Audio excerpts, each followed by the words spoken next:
Je suis Louise Ulrike de Prusse, reine de Suède, née en 1720, fille de Frédéric Guillaume Ier de Prusse et sœur du grand Frédéric II. Mon destin fut marqué par la grandeur et les tumultes de la cour européenne. En 1751, je devins reine consort de Suède en épousant le roi Adolphe Frédéric, un homme noble et aimant, mais parfois faible face aux intrigues politiques. De 1751 à 1771, mon rôle au sein de la monarchie suédoise fut essentiel, mais non sans difficulté. Dès le début de mon règne, j'ai tenté d'influencer la politique suédoise pour renforcer le pouvoir royal, inspiré par les valeurs de mon enfance à la cour prussienne. J'étais convaincu que la monarchie devait être forte et centralisée pour assurer la stabilité et la prospérité du royaume. Cependant, la Suède était alors gouvernée par un système parlementaire dominé par deux factions politiques principales, les chapeaux et les bonté, qui s'opposaient continuellement. Mon ambition m'a parfois mis en conflit avec ces factions, en particulier les chapeaux, qui avaient une influence considérable et résistaient à toute tentative de renforcement du pouvoir royal.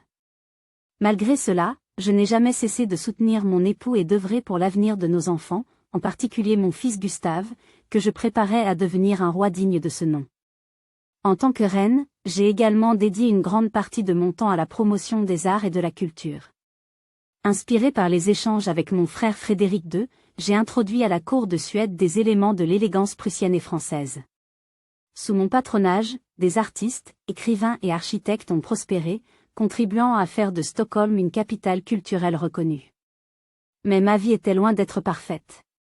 Les années furent émaillées de crises politiques, de conflits familiaux et de critiques. Mes relations avec certains nobles suédois étaient tendues, et mon caractère passionné était souvent perçu comme trop autoritaire pour une reine consort. Pourtant, je crois que c'est cette force de caractère qui m'a permis de tenir bon face aux tempêtes. En 1766, un événement majeur bouleversa ma vie, la mort de mon époux, Adolphe Frédéric. Cette perte était non seulement personnelle mais aussi politique, car elle marquait la fin d'une époque. Mon fils Gustave monta sur le trône en 1771, apportant avec lui une énergie nouvelle et une vision ambitieuse pour la Suède. En rétrospective, les 2 décennies de mon règne furent un mélange de triomphe et de déception. J'ai laissé une empreinte durable sur la Suède, à travers mes contributions à la culture et à l'éducation, ainsi que par l'héritage de mes enfants.